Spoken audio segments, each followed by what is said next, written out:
Welcome back to my channel Chaurasia Pathshala. तो आज हम लोग इंट्रोडक्शन टू सेमीकंडक्टर में पढ़ेंगे।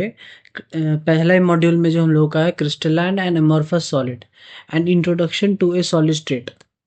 तो इसमें हमारा सबसे पहले आता है फिर there are two major types of solid. Solid are broadly classified in two categories based on arrangement of their constituent particle। तो दो तरह का होता है, एक होता है क्रिस्टलाइन सॉलिड और दूसरा होता है एमॉर्फस सॉलिड। तो क्रिस्टलाइन सॉलिड क्या होता है, ये एक पैटर्न में रहता है, एमॉर्फस का कुछ नहीं होता। देखिए क्या लिखा है, these solids features a highly ordered regular arrangement of particles that repeats in three dimension pattern। This is known as long range order। इसमें क्या रहता है, थ्री साइज में, मतलब कि पार्टी का एक अरेंजमेंट में दिया गया रहता है। जैसे कि इसका डिस्टेंस सेम होगा, इसका इसका सेम होगा, तो इस तरह से बना गया रहता है। इसमें लिखा हुआ है, देखिए, high regular arrangement of particles that repeat in three dimensions. तो ये थ्री डायमेंशन में रिपीट कर सकता है। उसके बाद आता है हमारे पास एमॉर्फस सॉलिड। एमॉर्फस सॉलिड में क्या है, in the solid particles have a regular and irregular and random arrangement of these non-repeating particles. This is often reflected to a short range or similar to a liquid। इसका कोई range नहीं होता है particle का, सब मतलब कि same ही रहता है। और अलग मतलब लिक्विड फॉर्मेट में ये रहता है, जैसे कि इसका सेम टाइम के बाद पार्टिकल रहेगा, एक लाइन में रहेगा कोई और एमॉर्फस में क्या होगा, कोई छोटा भी हो सकता है, कोई बड़ा भी हो सकता है, मतलब इसका ये नहीं रहता।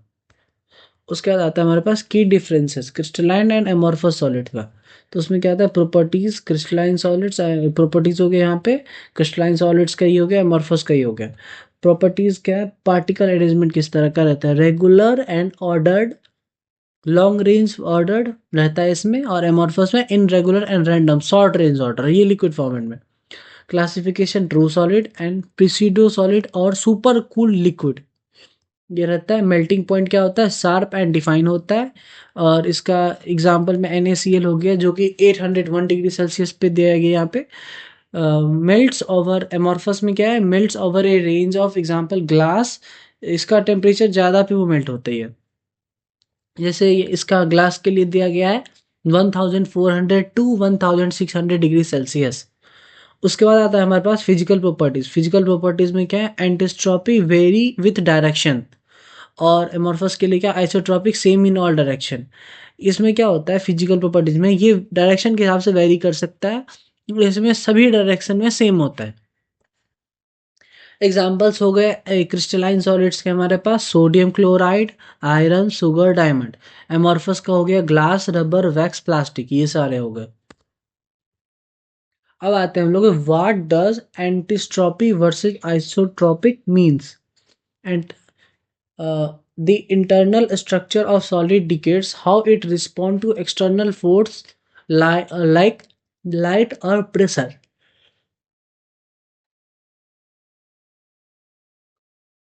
इसमें फिर आता है हमारे पास लाइट प्रेशर किस तरह से, एंटिस्ट्रॉपिक या क्रिस्टल हो गया, और इधर हो गया आइसोट्रॉपिक या एमॉर्फस।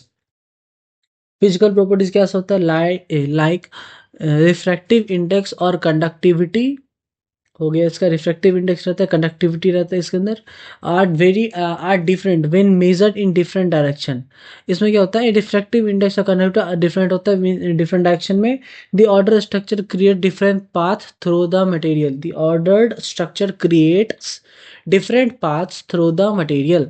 आइसोट्रॉपिक में कहता है physical properties are the same in all direction. The random arrangement of particles average out and direction difference.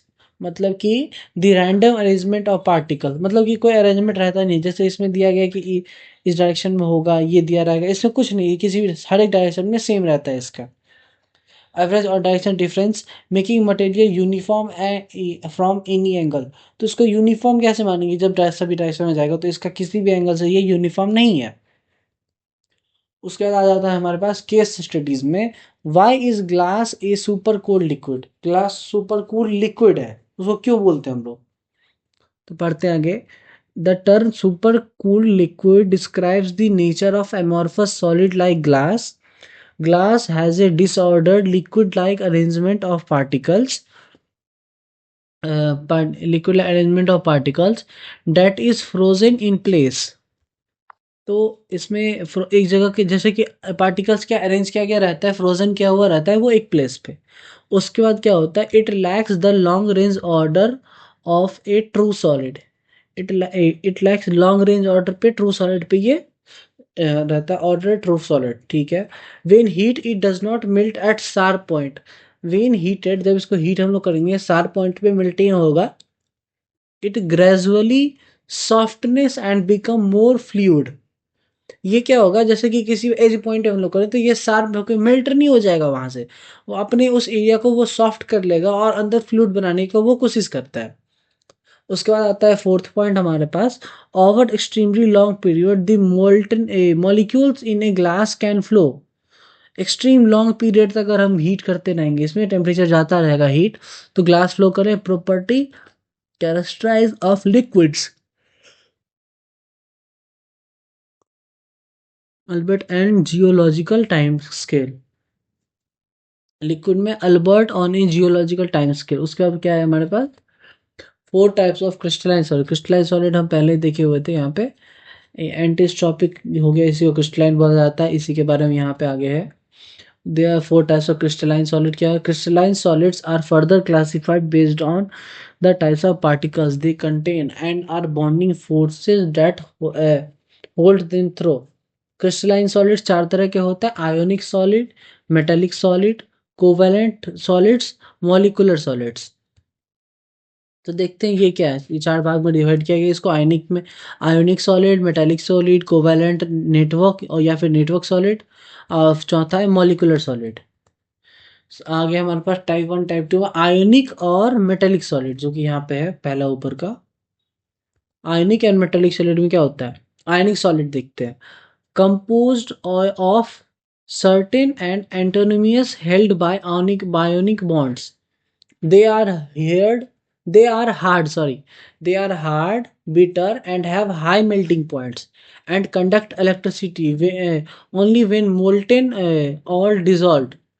जब ये मेल्टेन फॉर्मेट में रहेगा तो इलेक्ट्रिसिटी कंडक्ट कर सकता है और ये हार्ड होता है। उसके बाद आता है हमारे पास मेटालिक सॉलिड। मेटालिक सॉलिड क्या होता है, found by metals atoms in a sea. Metallic solid are formed and metal atoms in a C decolorize electrons. They are malleable, ductile, having high melting point and are extremely electric conditions. Metallic solids क्या होता है, formed by metals atoms in a C decolorized electrons. They are malleably ductile and having high melting point. इसमें भी high melting था, having high melting point, दोनों का melting point high ही है। And बहुत extremely electrical conduction, extreme conduction में जैसे कि सी वगैरह ऐसे जगह पे यूज़ होता है जहाँ पे काफ़ी एक्सट्रीम कंडीशन है इस चीज़ के लिए, तो वहाँ पे मेटेलिक सॉलिड का यूज़ होता है। जैसे कि आयरन हो गया, गोल्ड हो गया, सिल्वर, जैसे कि आपको पता ही होगा ये चीज़ कि फ्लाइट वगैरह में जो भी वायरिंग या फिर होता है उसमें सिल्वर मिक्स किया हुआ रहता है, ताकि कंडक्ट इलेक्ट्रिसिटी उसमें अच्छे से कनेक्ट हो सके। घर में इसलिए नहीं यूज़ करते, किसके इतना पैसा लगेगा, सिल्वर लगा रहे हैं, गोल्ड लगा रहे हैं वायरिंग में, और इतना वायरिंग होता है घरों में। तो वहाँ फ्लाइट थोड़ी एक्सपेंसिव है और रिस्की भी होता है, क्योंकि हवा में रहता है, सेफ्टी भी इशू भी हो जाता है, इस वजह से वहाँ पे यूज़ करते हैं। या फिर कोई ऐसा इक्विपमेंट रहता है काफ़ी एक्सपेंसिव या फिर रिस्की जोन में वो जाता है ऐसी जगह पे, तो फिर वहाँ पे गोल्ड का यूज़, गोल्ड का तो मुझे पता है, आइडिया नहीं है, होता है तो होगा ही कहीं ना कहीं। और सिल्वर का यूज़ होता है, जैसे कि हम लोग के फ़ोन में भी कुछ चीज़ें रहती है, बहुत छोटा है, ऐसा नहीं कि आप फ़ोन निकाल के देख ले, लेकिन कुछ चीज़ें रहती है जो कि आप बना सकते हैं, मतलब कि सिल्वर से बना हुआ रहता है। अब आता है हमारे पास covalent and molecular solid. Covalent या फिर नेटवर्क सॉलिड क्या है, consist of atoms like by a continuous network of covalent bond. Consider atoms like continuous network covalent. They are extremely hard, have a कहाँ गया, have a very high melting point and are typically poor conductors. ये क्या होता है, very poor conductors होते हैं ये। consist of atoms like ये वेरी पुअर कंडक्टर हो टिपिकली। एग्जांपल जैसे कि हो गया डायमंड, सिलिकॉन डाइऑक्साइड। उसके बाद आता है मॉलिक्यूल सॉलिड। मॉलिक्यूल सॉलिड्स क्या होता है, composed of discrete molecules held together by a weak intermolecular force. इसमें क्या हम पढ़ेंगे अब, Molecular force में composed of distinct molecules held together by a weak intermolecular force. They are soft and having low melting points and they electrically insulated. ये क्या होता है? पुअर कंडक्टर्स होते हैं, ये सारे इंसुलेटर होते हैं, इसमें कनेक्ट हो ही नहीं सकते। जैसे कि आइस हो गया, H2O, वाटर का ही बनता है, वाटर में रहेगा तो फिर ये तो कनेक्ट करता है, हमें पता ही है। लेकिन जब ये आइस फॉर्मेट में होगा या फिर ड्राई आइस हो गया, CO2, शुगर हो गया, ये सब हो गया मॉलिक्यूलर सॉलिड्स। उसके बाद आता है हमारे पास what is crystalline solid. Crystalline solid कहाँ पे देखे थे हम लोग? ये रहा क्रिस्टलाइन सॉलिड। ये होता क्या है? Crystalline solids are defined by a regular repeating of pattern. They consist particles. When we represent these particles as a point of three-dimensional, we create a conceptual framework known as crystalline lattice. तो इसको क्या बोला? जैसे तीन format में रहेगा। जैसे कि हम लोग के घर का क्या होता है, एक पॉइंट से तीन कोना निकलता है, बस इसी तरह से तीन पॉइंट में रहता है, थ्री डायरेक्शनल। मतलब कि समझिए आपके घर का कोई एक कोना है, उसमें आप कितने फेस निकाल सकते हैं, मतलब कि कितने साइड वो निकल सकता है? तीन साइड नॉर्मली होता है ना घर में। तो बस यहाँ पे वही चीज़ बताया गया है कि एक तो हो गया, मतलब तीन साइड निकालेंगे, आपको पता ही ये चीज़, घर के तो हर एक देख सकते हैं आप अपने घर में भी। तो उसी को यहाँ पे बोला जाता है कॉन्सेप्चुअल फ्रेम में क्रिस्टल लैटिस। उसके बाद पढ़ते हैं, एक crystal lattice is a symmetrical three dimensional arrangement of atoms ions molecules inside a crystalline solid as a point. तो फिर वही कोना को आप पॉइंट मान सकते हैं और वहां से तीन पॉइंट निकल जाएगा। तो वहां से ये चीज बताया गया। उसके बाद आता है हमारे पास कैरेक्टरिस्टिक्स ऑफ क्रिस्टल लैटिस। उस पहले आता है लैटिस पॉइंट हो गया, रिप्रेजेंटेशन ऑफ पार्टिकल्स हो गया, डिफाइन ज्योमेट्री हो गया। लैटिस पॉइंट क्या साइड्स क्या होता है? Each point with a crystal lattice is called lattice point और लैटिस साइट। उसका रिप्रेजेंट्स ऑफ पार्टिकल्स में क्या क्या? Every lattice point represents one constituent particles which can be an atoms molecules और an iron. Every lattice point represent one, हाँ, हर एक lattice point जो है रिप्रेजेंट करता है वन कॉन्स्टिट्यूएंट पार्टिकल्स को। हर एक लैटिस मतलब क्या बताया गया था पीछे की पॉइंट है, तो वही चीज़ यहाँ पे लिखे, विच कैन बी वन एटम हो सकता है या वन मॉलिक्यूल्स या one ion.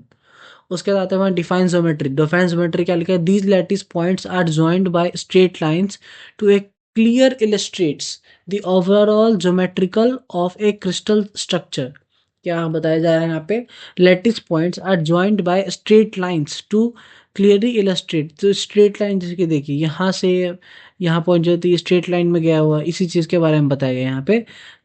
Illustrate over geometrical of a crystal structure. Crystal structure कैसे होता है? एकदम स्ट्रेट लाइन में बना हुआ रहता है, कर्व तो नहीं होता ना। उसके बाद आता है हमारे पास क्या, a unit cell, the smallest building blocks। क्या होता है? with a large crystal lattice we can indefinitely a small simple group of lattice point that repeats its over and over। this is a unit cell। देखिए जैसे कि ये हर एक point रहेगा, very large lattice ए small group, जैसे कि चार point बन के ये बन गया हमारा, इसमें बिल्डिंग ब्लॉक बन के unit cell. It is a small portion of crystal lattice which when repeated in different directions generates an entire lattice structure। बहुत सारे डायरेक्शन में जब इसे करते हैं तो ये हमारा लैटिस स्ट्रक्चर बन जाता है। इसको क्या बोलते हैं? क्रिस्टलाइन लैटिस हो गया, ये बहुत छोटा हो गया, दिखे दिखता तो नहीं है ये सब। तो इसको हम लोग पढ़ते हैं कि यहाँ पे वेरी स्मॉल पोर्शन लैटिस विच रिपीटेड डिफरेंट डायरेक्शन। इसको जैसे कि एक तो हम लोग देख रहे हैं 2D, 3D में कैसे होगा? 3D बनाया जाएगा तो इसके यहाँ से भी यहाँ पे एक पॉइंट लिया जाएगा, तो उसको 3D में बताया गया है कि तीन पॉइंट, एक पॉइंट से तीन निकल, जैसे देखिए ये वाला पॉइंट है, एक तो यहाँ पे इस डायरेक्शन में चला गया, एक इस डायरेक्शन में चला गया, और एक जो अंदर की तरफ जाएगा, तो उस चीज़ के लिए यहाँ पे तीन पॉइंट भी होता है, पीछे जो हम लोग देखे हुए थे। हाँ देखिए यहाँ पे आगे बताया गया, describing a unit cell generate पैराट्रिबुलर यूनिट सेल क्या है? उसके बाद आगे है edge length, three three edges ABC रिप्रेजेंट्स along the x y and z axis may or may not be mutually perpendicular। Mutually perpendicular हो भी सकते हैं, नहीं भी हो सकते हैं, ऐसा कोई फिक्स नहीं है कि ये स्क्वायर ही होगा या फिर इसका रेक्टेंगल बनेगा, जो भी होगा देखते हैं। जैसे कि यहाँ पे देखिए एक पॉइंट ये बन गया, एक ये बन गया, एक ये बन गया, तीन पॉइंट यहाँ से निकल रहा है। एंगल बिटवीन एच का अल्फा मानते हैं, angle between HB and C। इसमें तो नंबरिंग नहीं किया, आगे है क्या? नहीं, कोई बात नहीं। सपोज मान लेते हैं ये हमारा ABC इसमें दिया गया है, तो बीटा का angle between A and C, जो grammar angle between A and B, तो यहाँ पे यही चीज़ बताया गया, इस दोनों के बीच में जो एंगल होगा यहाँ पे होगा, यहाँ पे होगा, ये चीज़ के बारे में बताया गया है। उसके बाद आता है हमारे पास main type of unit cell. Unit cell broadly classified into two main categories based on position and their constitutional particles. Primitively unicellular, these simple types of constituent particles are present only in corner position. अब primitive unit cell जो बताया गया था कि देखिए यहाँ पे अगर कोई बॉक्स है, यहाँ पे कॉर्नर में रहेगा तो वो गया हमारा atoms are present only in one corner position पे रहेगा, उसको बोलते हैं हम लोग प्रिमिटिव यूनिट सेल। और सेंट्रल यूनिट सेल क्या होता है देखते हैं। Contains particles at the corner position plus one. Central unit particle cell क्या होता है? Contain particles at the corner position plus one और more particle at other position with a cell. ये पूरे जगह में कोई एक एक्स्ट्रा होगा, यहाँ पे एक भी हो सकता है, एक से ज़्यादा भी हो सकता है इसमें। उसी के बारे में अब डिटेल में यहाँ पे बताया गया कि किस तरह कैसे इसमें दिया गया है। देखिए प्रिमिटिव यूनिट सेल क्या होता है? ए प्रिमिटिव और a simple unit cell is characterised having atoms ions molecular located only at corner of the shape. तो यहाँ पे देखिए जैसे कि ये इसका कॉर्नर, ये कॉर्नर नहीं, इसमें बीच में लिया गया है कि प्रिमिटिव इसके देयर आर 8 कॉर्नर्स। जैसे कि हमें पता है कि क्यूब में 8 कॉर्नर्स होते हैं, तो यहाँ पे 8 कॉर्नर्स में गया atoms are presented at each of these 8 corners। 8 corner में कहीं भी हो सकता है, जैसे कि 8 फैसे हो कॉर्नर नंबर 1 2 3 4 5 6 7 8। यहाँ पे ये चीज हो गया, तो यहाँ पे 8 कॉर्नर्स है हमारे पास। देखिए 1 2 3 4 5 6 7 8, ये यहाँ पे बीच में दे दिया गया, बट ये साइड में ही होगा। देखिए 8 कॉर्नर्स होते हैं हमारे पास। एक बॉक्स में कितना कॉर्नर होगा? 8 होगा, तो उसी 8 कॉर्नर में एक एक रहेगा। Each corner of the atoms are no atoms where else in the cell. तो उसके अलावा कहीं और एटम इस सेल में नहीं होगा। उसके बाद आता है हमारे पास central unit cell. Central unit cell 3 तरह का हो सकता है, देखिए यहाँ पे। उसमें आता है central unit cell have the 8 corner atoms plus additional atom at a specific location. There are 3 main type, 3 main type का रहता है यहाँ पे। Body centre BCC, body centre क्या होगा? जैसे कि आठों तो मेरे आठों कोना में रहेगा, और एक हमारे स्पेन सेंटर में आएगा। और फेस सेंटर्ड क्या होगा? फेस सेंटर जो कि हमारा फेस रहेगा उसके, जैसे ये है इसके चारों बगल इस तरह से रहेगा। इन सेंटर्ड क्या होगा? अंत में रहेगा इसका इस तरह से। उसके बाद आता है हमारे पास details of centred unit cell. क्या है? Body centre contains 8 elements at the corner and one and of the exactly centre of the cube. जैसे कि 8 बॉडी सेंटर में क्या हुआ? 8 एलिमेंट्स यहाँ पे देखिए, 8 और चारों को 8 कोने में रहेगा और एक सेंटर में हो जाएगा। फेस सेंटर्ड क्या है? Contains 8 atoms eight the corner and 6, एक second, 8 and 6 additional atoms which one centred at the each cube of the face. देखिए क्या बताया गया यहाँ पे कि कहाँ गया? हाँ, एक सेकेंड, ये रहा। 8 एटम्स कॉर्नर पे तो रहेगा, 6 एडिशनल, और हमारे पास एक फेस बॉक्स में फेस कितना होता है? 6 फेस होता है। चार चार, 1 2 3 4 5 6, हाँ 6 फेसेस हो गए। तो उसमें हर एक फेस पे भी एक रहेगा। उसका बाद इन सेंटर का क्या बताया गया? Contains 8 atoms eight the corner and 2 additional atoms one at the centre of any two opposite face. मतलब कि इन सेंटर्ड में क्या होगा? हमारे हर एक आठों कॉर्नर में रहेगा, और दो जो एक्स्ट्रा रहेगा, या तो देखिए जैसे कि कहाँ गया? हाँ, या तो यहाँ और यहाँ होगा, एक सेकंड और पीछे था एक, हाँ इसमें बेटर होगा। एक साइड मान लो कि इस वाले साइड में होगा, और एक हमारा इस साइड वाले में होगा। हो सकता है एक या फिर इस साइड में होगा, या फिर इस साइड में होगा, या फिर एक ऊपर वाले फेस में, इसके नीचे वाले में, मतलब अपोजिट साइड में दोनों का रहेगा। उसके बाद हम लोग का दूसरा टॉपिक है, जो कि हम अब नेक्स्ट लेक्चर में दिखाते हैं आपको, लेक्चर नंबर 3 में। Thank you.